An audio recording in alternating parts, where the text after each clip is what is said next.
प्रकरणामध्ये मोठी अपडेट मिळत आहे. मानवत पोलिसांनी आणखीन या प्रकरणामध्ये 6 आरोपींना अटक केली आहे. या 6 आरोपीमध्ये एका नगरसेवकाचाही समावेश आहे. मी सत्यशील दबडगे आपल्या सर्वांचं या व्हिडिओमध्ये स्वागत करतो. आपण सुरुवातीला ड्रग्ज प्रकरणाची पार्श्वभूमी या ठिकाणी लक्षात घेऊ.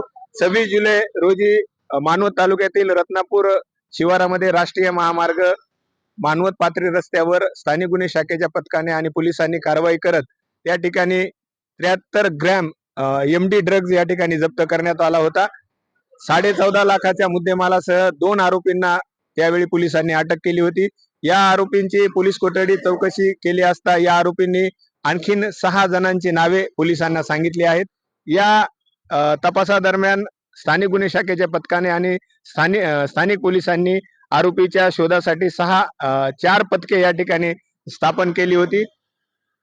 पथकांना या आरोपींची माहिती मिळाल्यानंतर विविध ठिकाणी अर्थात लातूर, परळी, कळंब या ठिकाणी छापे टाकून 6 आरोपींना या ठिकाणी अटक करण्यात आलेली आहे. अटक केलेल्या आरोपीमध्ये मोहसिन सलीम मिर्झा वय 38 वर्ष राहणार कळंब जिल्हा धाराशिव. हा मोहसिन सलीम मिर्झा हा कळंब नगरपालिकेत नगरसेवक म्हणून निवडून आलेला आहे. या प्रकरणामध्ये याला अटक करण्यात आलेली आहे. अयान नासेर पठाण वय 20 वर्ष राहणार बरकतनगर चौक परळी जिल्हा बीड या आरोपीला अटक करण्यात आली आहे. शेख सलमान शेख खयूम वय 28 राहणार जुने रेल्वे स्टेशन काकर मोहल्ला परळी या परळीमधून 3 आरोपींना या ठिकाणी अटक करण्यात आली आहे. तर समीर शब्बीर सय्यद वय 31 वर्ष बरकतनगर परळी या सुद्धा आरोपीला परळीमधून अटक केली आहे.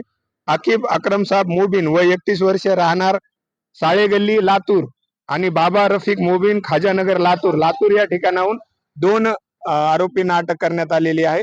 एकूण 6 आरोपींना 8 ऑगस्ट रोजी स्थानिक गुन्हे शाखेच्या पथकाने पोलिसांनी विविध ठिकाणी छापेमारी करून अटक करण्यात आली आहे. आता आरोपींची संख्या 8 झाली आहे. या प्रकरणामध्ये जे काल अटक केलेले 6 आरोपी आहेत यांच्याकडे पोलीस चौकशी सुरू असून आणखीन याचे कनेक्शन कुठपर्यंत जाते, याची व्याप्ती या प्रकरणाची कुठपर्यंत जाते याचा तपास पोलीस करत आहेत. या प्रकरणामध्ये स्थानिक पोलीस गुन्हे शाखेचे जे पोलीस निरीक्षक आहेत गजेंद्र सरोदे, स्थानिक पोलीस निरीक्षक दर्शन शिंदे, या प्रकरणाचे तपास अधिकारी अनिल खिल्लारे यांच्या 4 पथकांनी ही कारवाई केलेली आहे. आज किंवा उद्या या आरोपींना न्यायालयात उभे केले जाणार आहे. या आरोपींना किती दिवसाची पोलीस कोठडी मिळते हे पाहणे औत्सुक्याचे ठरणार आहे. धन्यवाद.